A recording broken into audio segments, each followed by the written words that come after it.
दोस्तों, स्वागत है आपका अपना चैनल बुद्धा शक्ति में। सही कहा है किसी ने, इस दुनिया में कुछ लोग बेवजह चिंता करते हैं, बिना किसी कारण ही अपने आप को और मन को परेशान करते रहते हैं।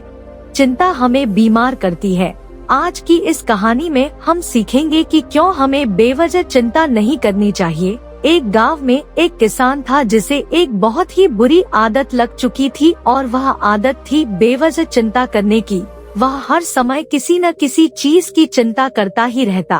वह हर समय सोचता रहता है कि कहीं मेरे साथ कुछ गलत न हो जाए, जबकि उसकी जिंदगी में अभी तक सब कुछ ठीक ही चल रहा था। उसके पास एक बड़ा सा खेत था जिसमें अच्छी खासी फसल हो जाती थी। खेती करने के लिए 2 बैलगाड़ियां थी, एक अच्छा घर था, एक पत्नी और 2 प्यारे बच्चे थे। लेकिन फिर भी वह किसी न किसी अनहोनी के बारे में सोचकर बेवजह चिंता करा रहता। कभी सोचता कि अगर मेरी फसल में कीड़े लग गई तो क्या होगा, अगर आवारा पशुओं ने फसल को बर्बाद कर दिया तो क्या होगा, अगर सूखा पड़ गया या अत्यधिक बारिश हो गई तो मेरी फसल खराब हो जाएगी। ऐसे ही वह भविष्य की अन्य बातों के बारे में सोचकर बेवजह चिंता में डूब रहा था। जैसे ही कहीं खेती के समय मेरे बैल बीमार न पड़ जाए, मेरे बच्चों का भविष्य कैसा होगा, कहीं बुढ़ापे में मुझे कोई बड़ी बीमारी न हो जाए, मेरे बच्चे बुढ़ापे में मेरा ख्याल रखेंगे भी या नहीं,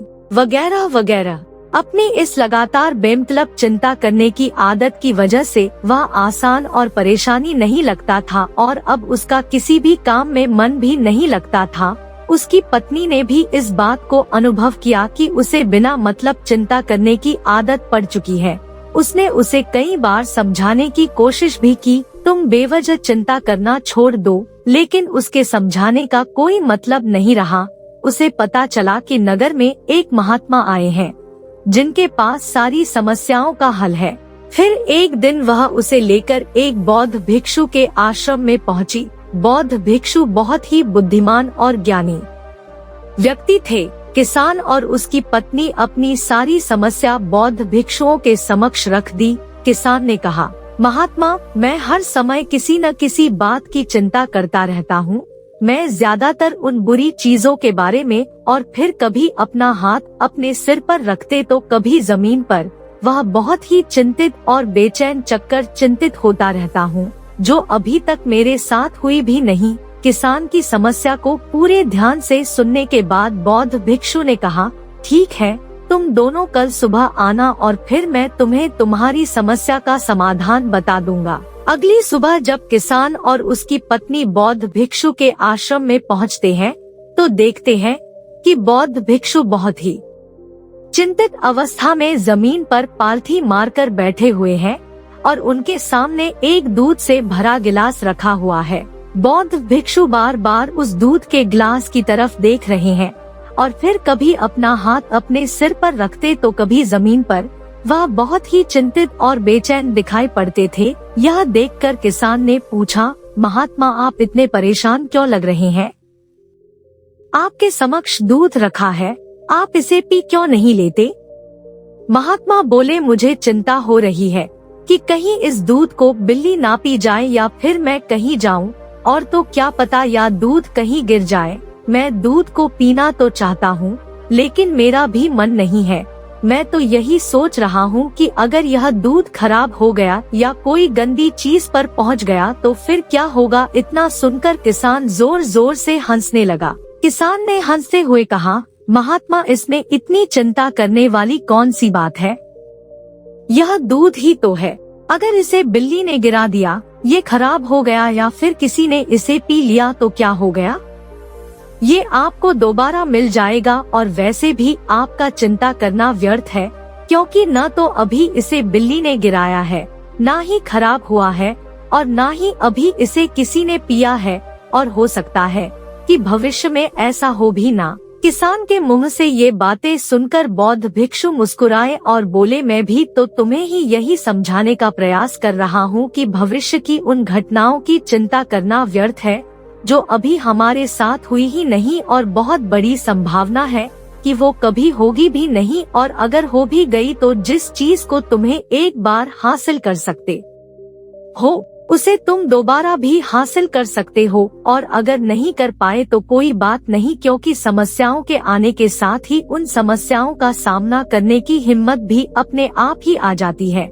ये बातें सुनने के बाद किसान को लगा जैसे किसी ने उसके गाल पर एक थप्पड़ मारकर उसे नींद से जगा दिया हो। उसे महसूस हुआ कि वो भी तो यही गलती कर रहा है, वो भी तो भविष्य की उन घटनाओं के बारे में सोचकर चिंतित हो रहा है जो अभी तक घटी ही नहीं और शायद कभी घटेगी नहीं वो। और फिर बौद्ध भिक्षु के चरणों में गिर पड़ा और कहने लगा, इतनी आसान में मुझे मेरी गलती का एहसास करवाने के लिए आपका बहुत बहुत धन्यवाद, और मैं आज से पूरा प्रयास करूंगा। मैं बेवजह चिंता करना बंद कर दूंगा।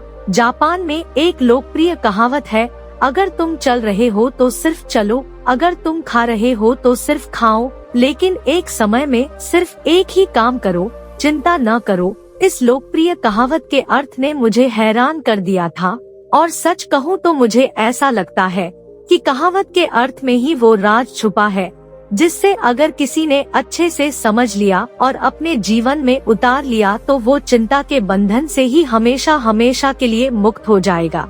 इस कहावत के अर्थ के बारे में हम आगे बात करेंगे, लेकिन उससे पहले देखते हैं कि हमारे दिमाग में इस तरह के विचार से ज्यादा चल रहे होते हैं। पहला, क्या मैंने ये काम सही से किया? दूसरा, क्या मैं इसे और बेहतर कर सकता था? तीसरा, इसका परिणाम क्या होगा? और चौथा, लोग मेरे और मेरे काम के बारे में क्या सोच रहे होंगे? यह ऐसे कुछ विचार है जो हमारे दिमाग के सिस्टम में ज्यादातर समय चलते रहते हैं, लेकिन हमें पता नहीं चलता क्योंकि हमने इन विचारों के साथ जीना सीख लिया है। और हमारा दिमाग काम भी ऐसे ही करता है कि अगर हमने इसे किसी काम को कई बार करवा लिया तो फिर यह उसे अपनी आदत बना लेता है और फिर हमारे चाहे बिना भी उस काम को करने का प्रयास करता है। शुरुआत में तो हम किसी भी काम को अपनी इच्छा से पूरे होशोवास में करते हैं, लेकिन बाद में वह हमारी आदत बन जाता है और फिर हम बस बेहोशी की हालत में बिना सोचे समझे उस काम को करते चले जाते हैं। जब एक बच्चा छोटा होता है तब उसे पता नहीं होता कि चिंता क्या है, लेकिन जैसे ही वह बड़ा होता है माँ बाप कहना शुरू कर देते हैं, बेटे आपको होमवर्क करना है, आपको उसकी चिंता नहीं हो रही, आपके एग्जाम आने वाले हैं, आपको उसकी चिंता करनी चाहिए। और ऐसे ही न जाने कितनी सारी चीजों के लिए बच्चों के आसपास के लोग उसे चिंता करने के लिए कहते हैं और वह छोटा बच्चा इस बात को मान लेता है। यह अच्छा, किसी भी काम को करने के लिए हमें उसकी चिंता करनी पड़ती है और फिर वह भी किसी काम की घटना के बारे में बार बार सोचने लगता है। शुरुआत में तो वह यह काम जानबूझकर करता है, लेकिन धीरे धीरे उसका मन इसे अपनी आदत बना लेता है और फिर न चाहते हुए भी उसका मन एक ही विचार के बारे में बार बार सोचता रहता है और फिर वह अपनी पूरी जिंदगी चिंता के इस जाल में फंस कर रह जाता है। लेकिन अब प्रश्न यह उठता है कि इसका समाधान क्या है? तो इसका समाधान है ऊपर बताई गई जिन कहावत का अर्थ यानी जागरूकता। हमें अपने विचारों के प्रति जागरूक होना पड़ेगा। हमें थोड़ी देर रुककर इस बात पर ध्यान देना होगा कि कहीं हम न चाहते हुए भी एक ही घटना के बारे में तो बार बार नहीं सोच रहे हैं। हमें पूरी जागरूकता के साथ यह देखने का प्रयास करना होगा कि पूरे दिन हमारे अंदर इस तरह के विचार उठे रहते हैं।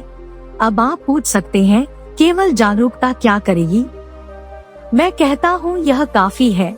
यह मन को शांत करने के लिए पर्याप्त है, मन को अपने स्वभाव का एहसास कराने के लिए पर्याप्त है और जीवन में जागरूकता लाने का सबसे आसान तरीका है ध्यान करना।